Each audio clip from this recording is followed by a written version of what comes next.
All right. So, hi all. Thanks for being here.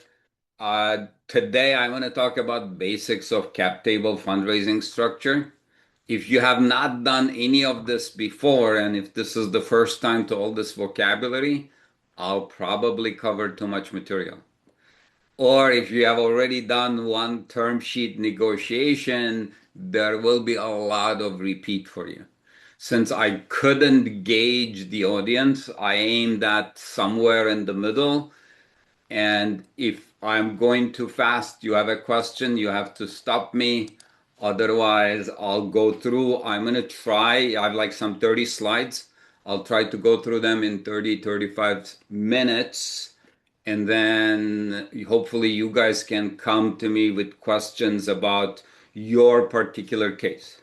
In terms of my background, I did electrical engineering PhD, MIT Berkeley, and my career developed more as an entrepreneur. I'm still running my software company. We are voice AI agents in verticals that are under-resourced, that have a hard time recruiting. So we build voice AI agents that are the first point of contact, answer all the calls, we handle whatever we can, and we bring the human team members in when we can.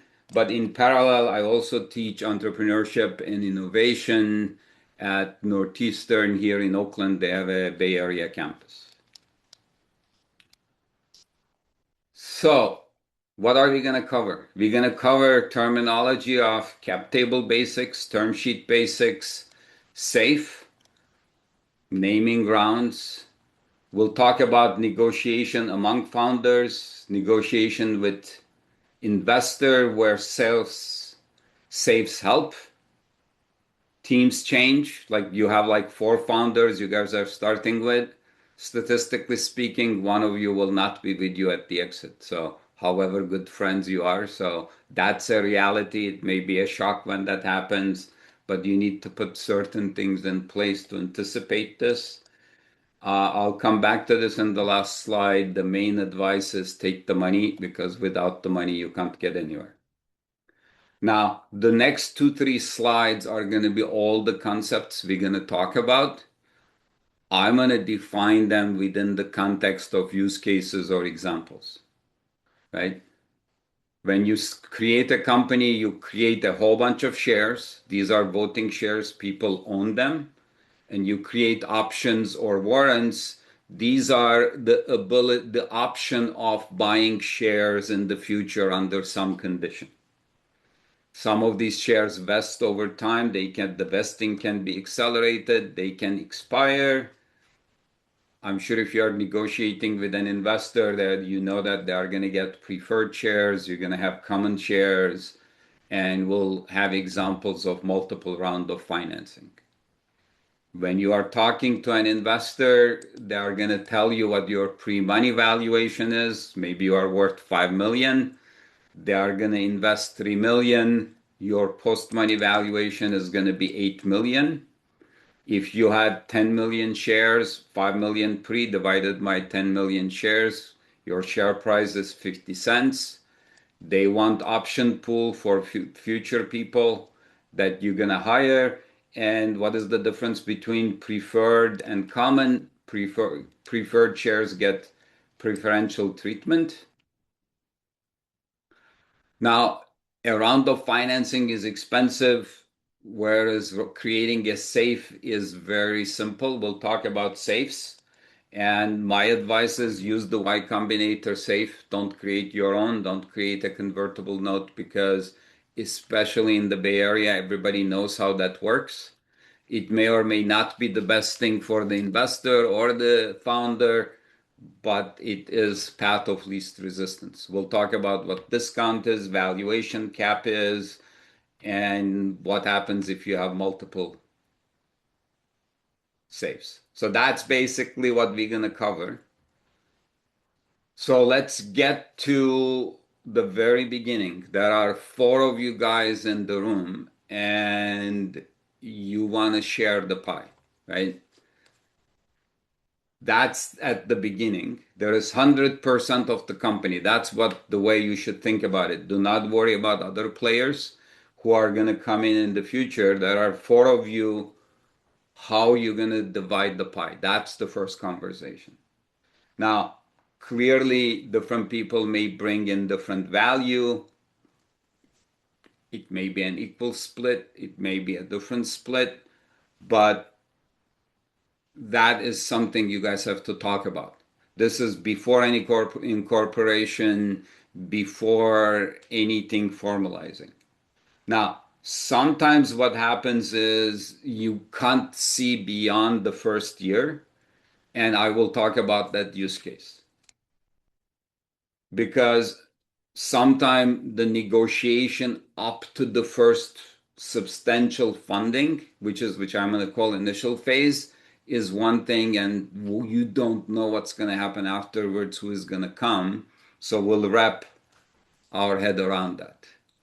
But no matter what you do, whatever you agree on, write it down. If you have incorporated, these are all going to be formalized. But you don't need to incorporate day one, but write down whatever it is that you have agreed to. And do not vest all shares of all founders day one. Negotiate a vesting structure as well, because as I said, some of them will not be there. In fact, somebody may leave in 6 months. Vesting means we have put aside those 8 million founder shares for you, but they don't become yours until such time certain milestones are hit. Right? Now, founders, you get shares. You create an option pool, which is the ability, the option to buy shares at a certain price. And if you are hiring people opportunistically, you want to incent, you give them those options. But if this is a key person, maybe instead of an option pool, you can put aside some shares because you know that you're going to get that VP of Biz Dev and that person is going to be worth this. Right? Now, at this point, all of this is on paper, right? I haven't incorporated yet. I'm negotiating with my founders. We're going to say, okay, 8 million shares. How are we going to divide it? We're going to document this. One thing to keep in mind, though, is when you first incorporate, shares are very cheap. They have almost no income impact. But after you incorporate and you start giving people shares, that, like whatever that share value is going to be treated as income. Whereas options don't have that because they are not getting anything. They are getting the option to buy these shares in the future. Right? As I said, you do not need to incorporate that day one because since we are doing early stage, if the four of you are negotiating and talking, maybe this will never happen. Incorporating costs money, and I know a lot of people who just work up to a point. When the time comes to take the first money, that's when you need a legal structure, right? Because very few people will give you any money if you are not incorporated, if you do not have a legal structure. So when you are incorporating, things then become real because you have your founder shares. They are going to have this so-called par value, which is zero point 0.1 cents or something like that. You may need to write a check to buy them when you start the company, or you put some IP in the company, but you go and register those shares with the government for future tax advantages. Here are some examples. So this is when I'm going to open it to the audience. Who wants to tell me how the first bullet, how should they split the shares?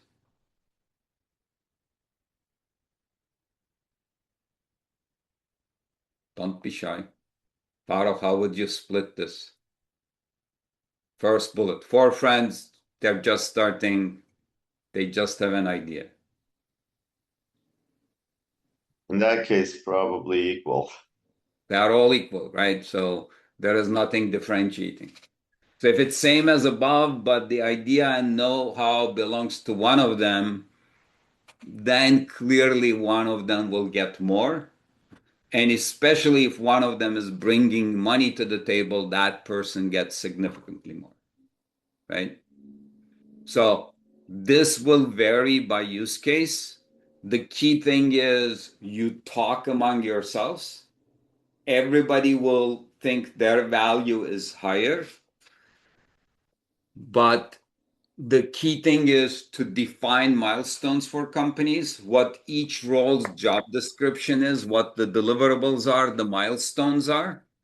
If you can all agree on that, that's not only give you a way of dividing the cap table, but also running the first initial phase of the company. When it comes to like you want to add a key hire, you do have a choice. If you have an option pool, you can just give them from the option pool, or you can print more shares, right?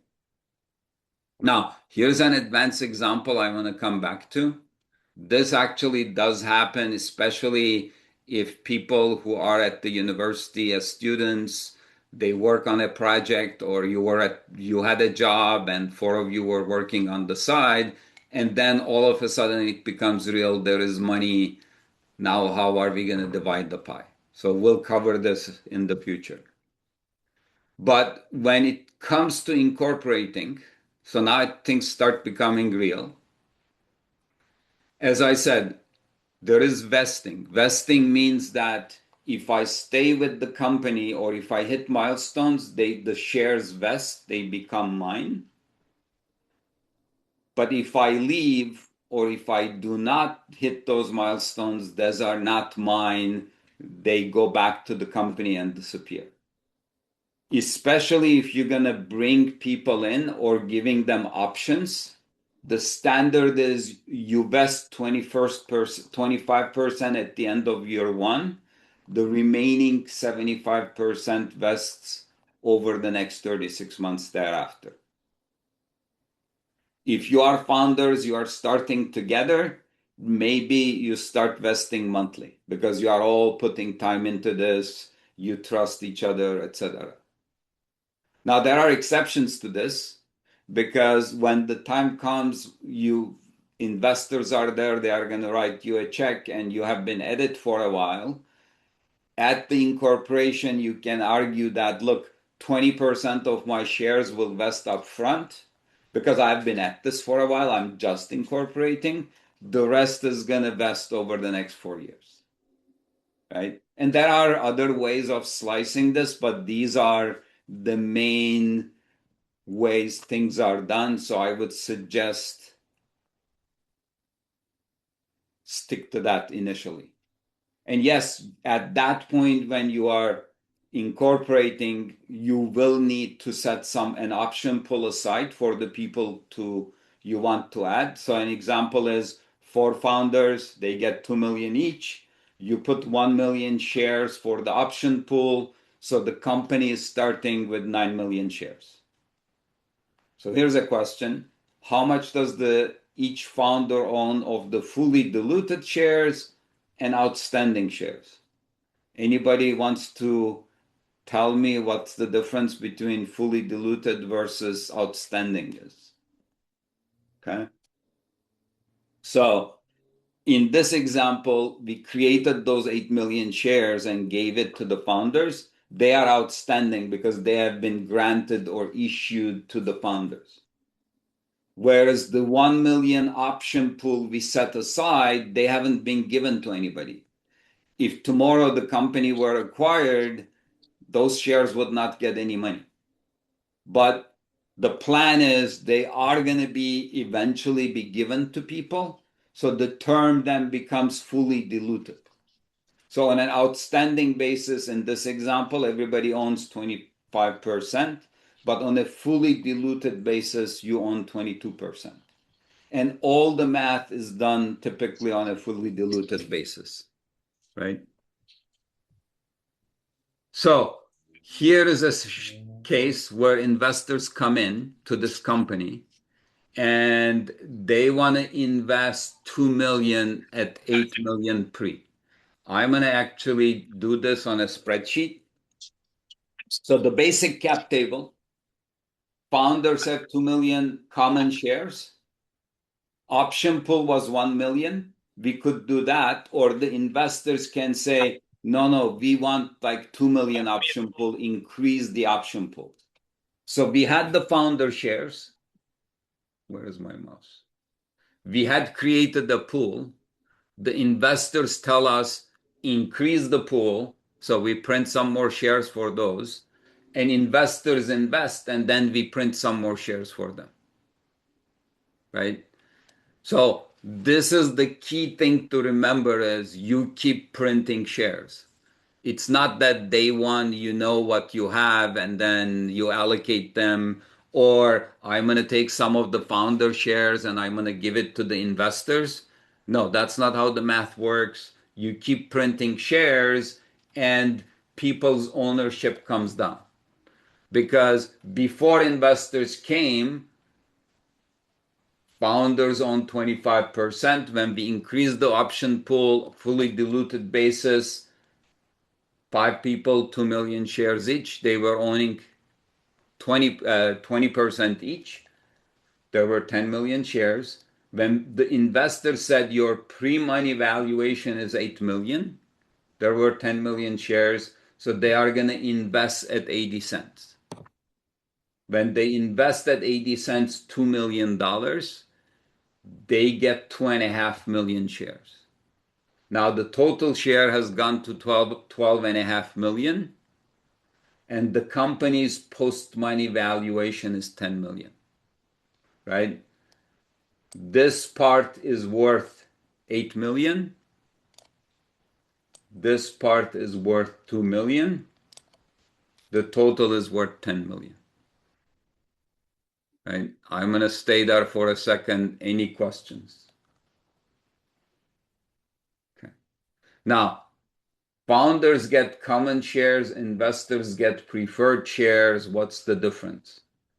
I mean, as the name suggests, preferred shares have preferences over common shares, right? I mean, when you get a term sheet, there's going to be a whole bunch of gibberish terminology. I'm only going to cover what matters. Liquidation preferences, when the company is sold, 1x non-participating means that the investors either will get their money or they are going to convert to common shares and all the proceeds at the sales will be distributed across the common shareholders. So that's an either or scenario. Whereas if they are participating, this is a lot worse. Like the second one is a lot worse for the founders. If it's 2x participating, that means that investors will get 2x of their money back. Then they are going to convert to common shares. And then whatever it is that we sell at, we're going to distribute to all of the common shareholders, right? So the liquidation preference is something to look at. You ideally want like 1x non-participating. You will rarely ever get that. The other is anti-dilution preference, right? In this case, the investors paid us 80 cents. What if there is a down round and you start selling shares at 60 cents? Anti-dilution means that preferred shareholders are entitled to getting more shares. How many more shares? There is broad-based way of calculating it, narrow-based ways of calculating it, ratchet-based way of calculating it. I'm not going to get lost in the math, but ratchet basically means that they get as many shares that their shares are worth 40 cents each now. They had come in 80 cents, so they get as many more shares. Whereas in the broad-based, yeah, maybe they get 10, 20% more shares. When the negotiation time comes, you can go look at the math, but ideally, this is something they should never be exercised. They get also other things like pro rata investment rights, information rights. I'll talk a little bit of that. Piggybacking registration rights. I never had these for me to be exercised. That's like when you go public. they can sell their shares. That's what that refers to. Where am I? Yeah. So I have a question, Alex. So what is common in the industry right now? Is it 1x non-participating or 2x participating? It very much depends on how much the investors like you, right? I Mm, mean, at 11 side, the seed round was done 1x non-participating. okay. And then when we got there, so typically what happens is what you set at your seed round sets precedence. Mm, In subsequent rounds, things never get better. So if you start at 2x participating, it's going to get worse. mm, Whereas if you yeah. start at one, it's never going to go back to 1x non-participating. Mm, Whereas if you start at 1x non-participating, maybe it becomes 2x non-participating or 1x participating, but you can typically hold the fort and your existing investors will help you with that. okay. Now, Thanks. every round of financing is a different class of shares. Common versus preferred is a different class of shares, right? So that's another thing to keep in mind. Why? Because can you keep control? Should you structure things in such a way that you have 51% of the company so that you retain control?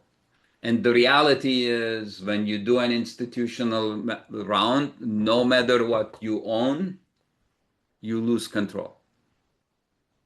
You only retain control by your value of your company, right? The decision hierarchy is CEO makes certain decisions. For other decisions, you need board approval. For other decisions, you have to go to your shareholders. An institutional investor who does a financing at preferred shares, remember those extra rights? They are going to then say, I want decision authority on the following five things, right? Anytime you want to sell the company, you have to come to me and I have to say yes.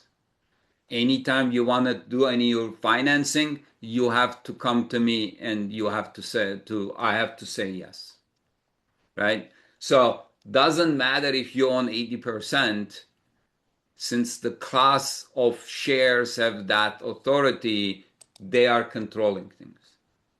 Now, clearly, the CEO can decide whether to buy pizza or sushi for the team, but when you want to give options to people in the company, that typically has to go to the board.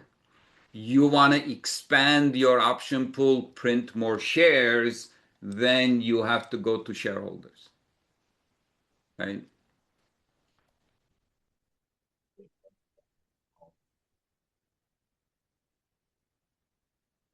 Now, as I said, founders will leave.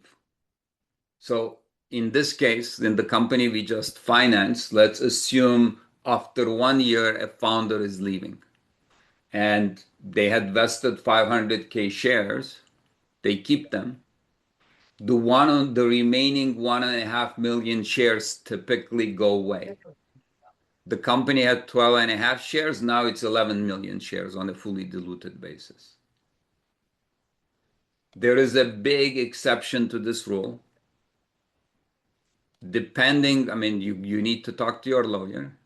You can write your company bylaws and shareholder agreements, etc., in a way that those 1.5 million shares can be distributed to the remaining three founders,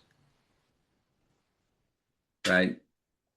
So, because the argument that the founders make is, look, I mean, founders had 8 million shares, never mind that Joe left. Founders need to remain 8 million shares. That's one argument.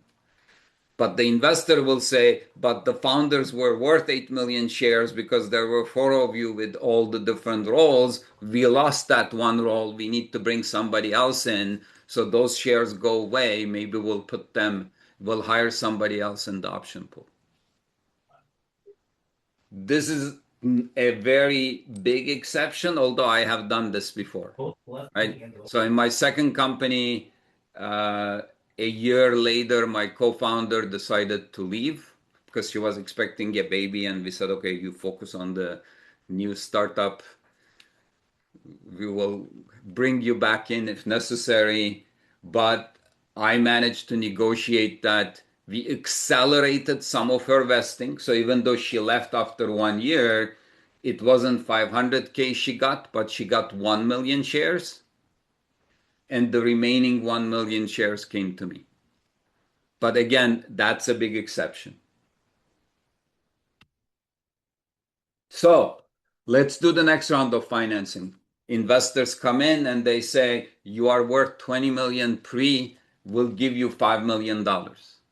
So founder shares have shrunk. The pool are here, the pool is here. First round of investment shares are there, but the investors want 10% option pool. So we're going to create another pool and we're going to print more shares for the new investors. So again, you see the pattern. We keep investing. Now, the term sheet you get may say, I want to make sure that the option pool is 10% after the financing. Or they may do the math and they may tell you, we need to put 1.5 million shares for the option pool, right?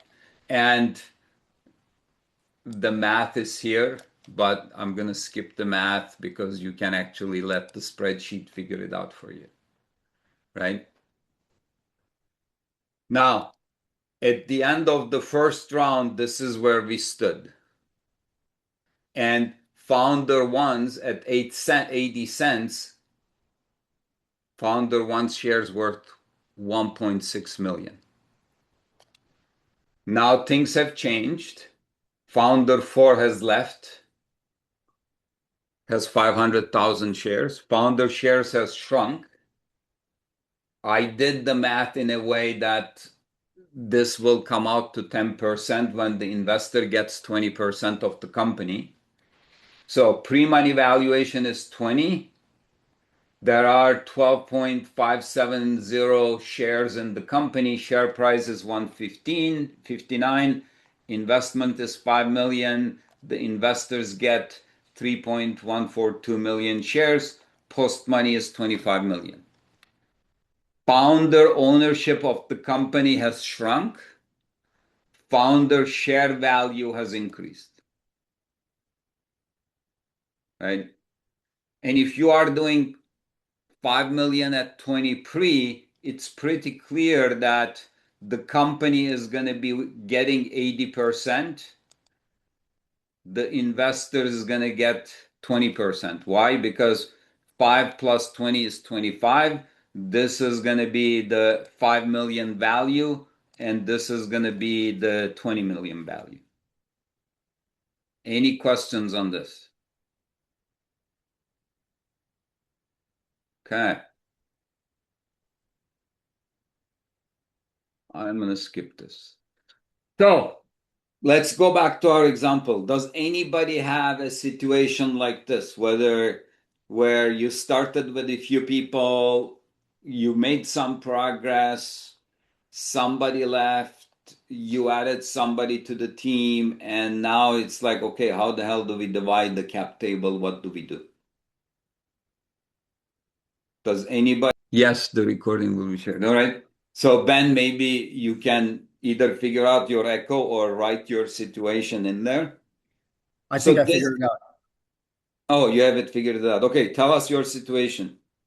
So we have 4 founders, but what happened is didn't do any of the legal stuff. So all this stuff, it's all kind of crossed.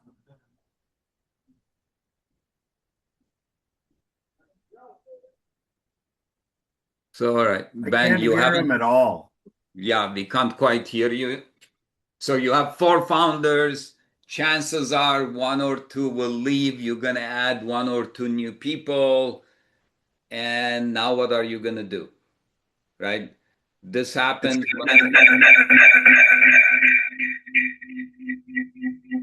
Ben, you have. right? Maybe you started working on this while you were students. Maybe you never wrote things down. Ideally, you wrote things down. Once you have watched this workshop, whatever it is, day one you agreed on, you wrote it down. But as I said, if you cannot see beyond the first year, you are still students, or you are still holding your day job and you are working on this, you don't even know if this is going to have legs, right? How can you think about what the future will hold? Will this fly? Right? As I said, in my second startup, there was no plan for my co-founder to expect a child. When it happened, we went with it, right? So we had actually negotiated 3, 4 different paths forward. That was not one of them, right? So the way to look at it is this like 20% plus 80% rule. This is, I think, one of the things you are getting in this workshop, which is not standard vocabulary, but it is actually very constructive, and I've seen it done many, many times. The initial phase, until that first substantial funding, is worth 20% of the founding shares. Everything after that, until you grow and sell the company, is worth 80% of the founder shares, right? So what you do is, if you don't see the future, you negotiate the ownership in the first year, and you basically say these are the 2, 3 ways this can go forward. You can document that, but hopefully you have enough trust among the founders that you will figure out what's going to happen next. Because even if you have documented everything, things will change, right? So here is one example, and I can share the spreadsheet with it too. So let's say there are 10 million shares. Initial phase is 20%, execution phase is 80%. 2 million shares for the initial phase, 8 million for the execution phase. The team goes in equal. When the funding comes, 2 people are peeling off. We keep them around as advisors. They're going to still contribute. They're not going to disappear entirely. But we are adding 2 more people to the team. In fact, we probably added them already. They have been helping us in the last couple months, and they are so valuable that we would like to look at them as founders. So if you do this, this is how 20% of it works. This is how 80% works. Actually, 20% times 25% plus 80% times 35% is 33%. Or you can do the math. Okay, my initial shares are 500,000, then for execution shares are 2.8. Total is 3.3. 3.3 out of 10 is 33%, right? Still, so this is one case where if you are just incorporating, maybe there is an argument why the first 20% is vested, but the remaining 80% will vest over time. You are founders, you have been at it, so you vest monthly, you do not put a cliff, but maybe founder 5 and 6, they get a cliff. They're like, okay, you need to be here at least for a year for those shares to vest and to be yours. After that, you are vesting monthly. Any questions about this? Right? I mean, clearly, this may play out differently. Maybe we had 50, 30, 10, 10, to stay, to leave, 2 new people come in. But either way, you can figure out the math moving forward with this methodology. The whole idea was that we all know what we did in the initial phase. We all basically can articulate what we are planning on contributing in the execution phase. It's still possible that two years later, somebody else will leave, right? So this actually can manifest two ways. One is you start the project without actually discussing anything. That's not very healthy. Then you have to negotiate the past and the future. Or when you first start, you say, we're going to discuss the first 20% and you defer the discussion of the remaining 80%. Yeah, you can document some scenarios, but no matter how many scenarios you document, the reality will be different, right? So, but either way, you must agree to a vesting schedule and whatever it is that you wrote down.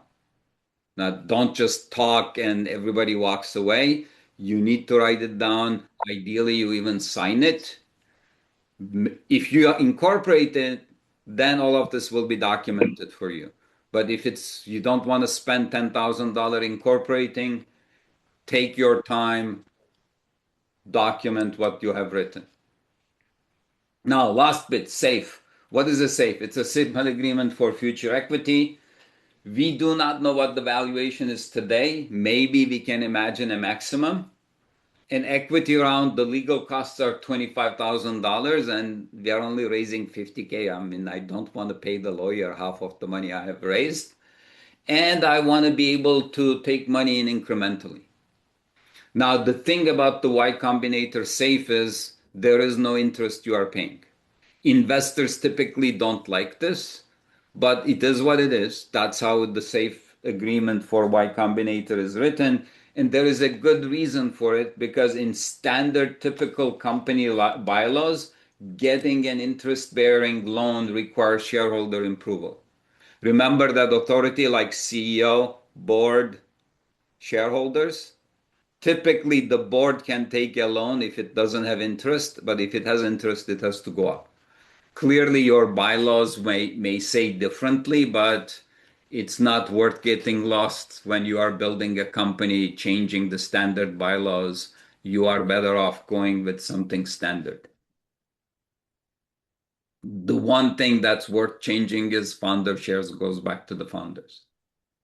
So the key terms in a SAFE is the discount price. So if equity round buys at $1, SAFE investors invest at 80 cents. So the discount price is 80 cents. I mean, sorry, 80%, but the discount is 20%, right? So be clear in your vocabulary whether you are talking about discount price or discount amount, right? There is a post-valuation cap. This is more investor friendly.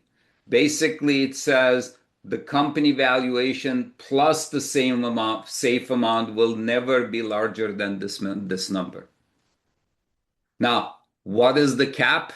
While that 20% discount was typical, valuation cap varies greatly.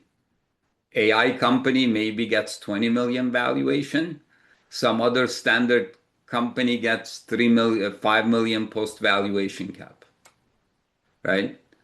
But make sure that your safe amount is not more than 10% of your post cap.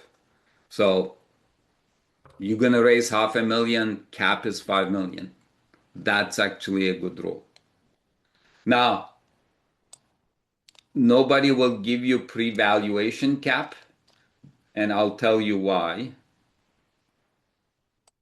Here are some scenarios I have run for you, right? In all of the cases, company had 10 million shares.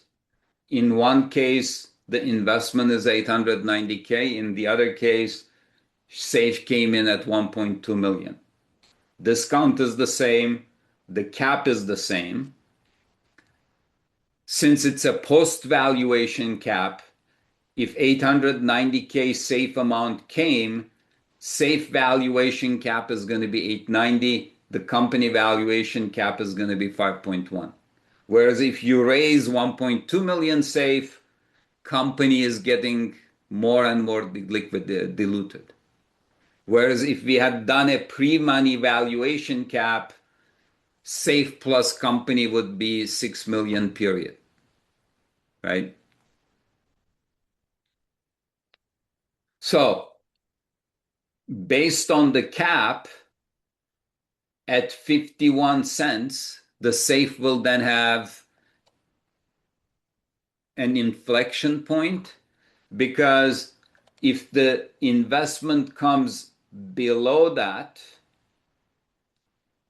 so with the 20% discount, if the investment is below that cap, the safe will just get shares according to the discounted price. If it is exactly at that 51 cents, it doesn't matter. But if the investment comes at 1.1, it's not the discount price, it's the cap price that the safe is going to convert at. Right? If you look at the safe agreement, it's going to talk about discount price and valuation cap.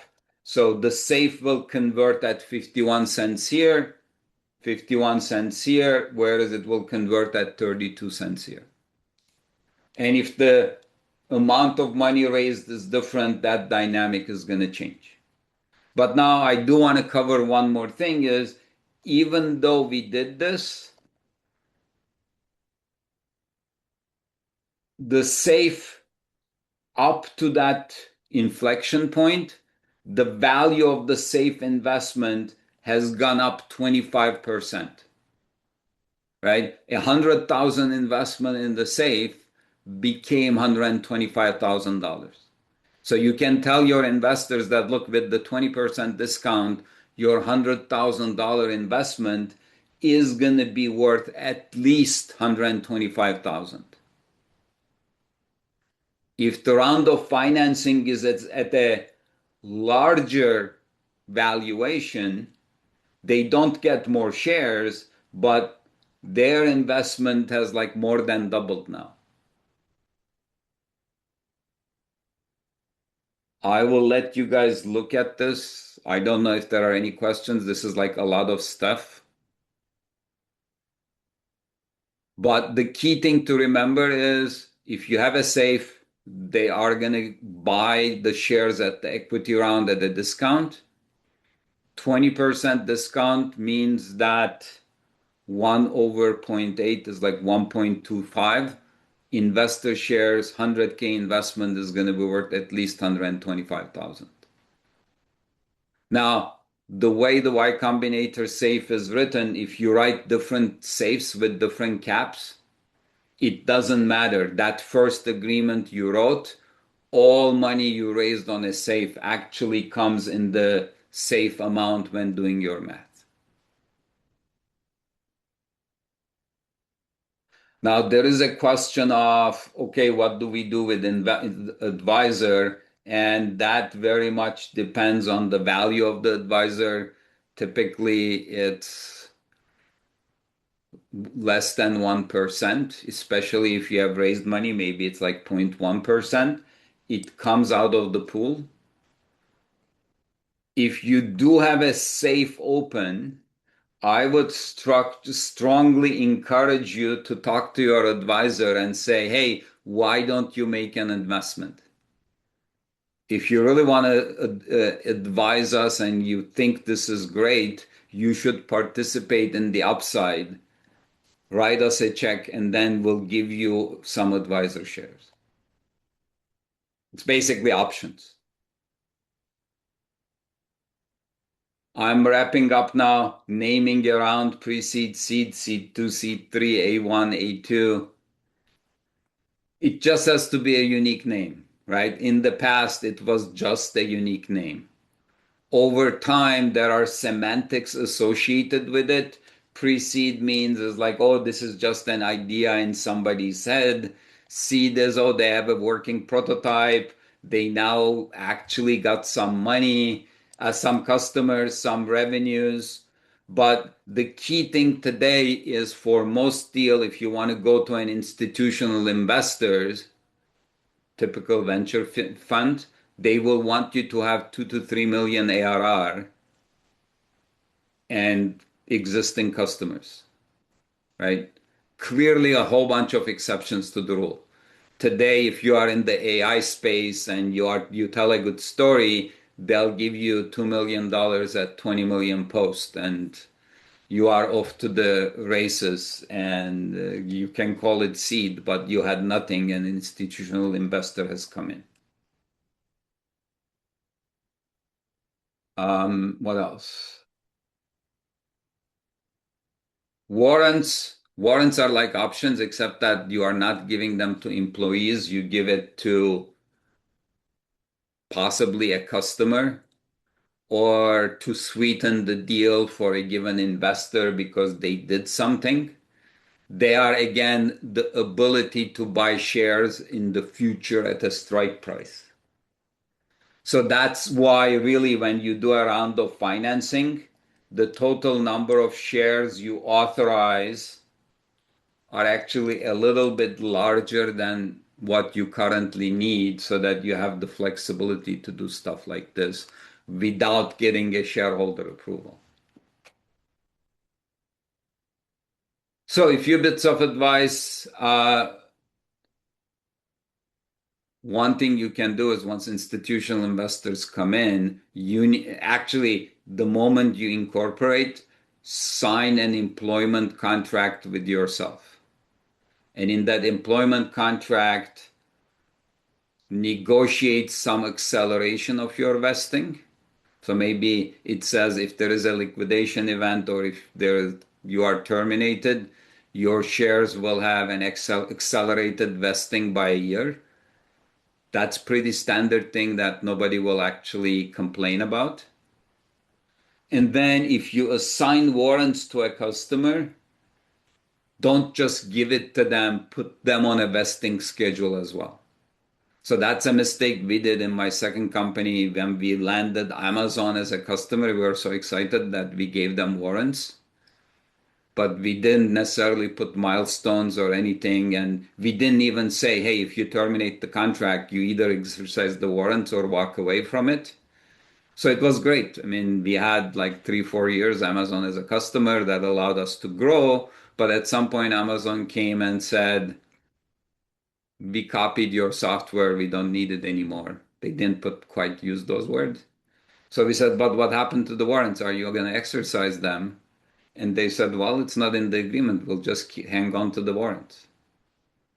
So when the company was ultimately solved, they got more than what they paid us in revenues and warrants. But coming back, when in doubt, take the money. If this is an active investor, make sure they are smart. If they are passive, it's still okay. There is such a thing as a dumb investor. And if they are still start meddling with your day-to-day activities, you are better off avoiding them.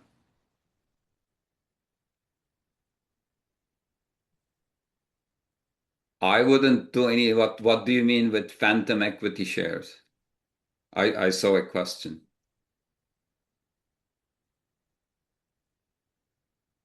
Oh, Karishma, what do you mean with phantom shares? Yeah, I just learned about it because I was working with some founders and they were allocating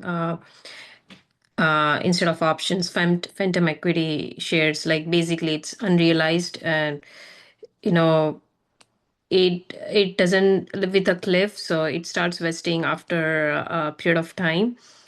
But it felt like definitely there are no voting rights or anything. Um, So, I and mean, it depends on milestones, like you do certain amount of work and then they realize.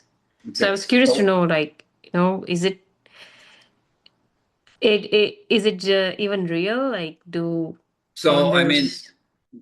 try to avoid terminology like phantom. Investors will not allow you to do anything like that because that's not a standard terminology. But when it comes to voting rights, safe investors are not shareholders. They have no voting rights. Common option holders have no voting rights because they do not have shares, they are not shareholders. They can exercise their options. They write the check, they exercise and buy the options, they become shares. At that point, they become common shareholders and they can vote, right? Early on in a startup, it's not worth it to think about we're going to create another class of shares that are non-voting. I mean, sometimes this type of stuff is done when you are going to get financing in like a Reg CF type of thing.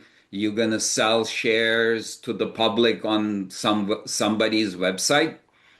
In that case, you can write your agreement in such a way that the voting rights of those preferred investors who are investing 300, 500 at a time, dollar at a time, they are basically, their vote counts 1/10 of a common shareholder. Because these are like masses of people and you will never be able to get a vote from all of them. You want to be able to make a decision without these people participating. But if you're going to go to an institutional investor, they are going to get the decision power as a class and they will have the same voting rights as you. So yes, voting rights is something that you could change. You could create a class of common shares that have no voting rights. But again, non-standard, ideally not.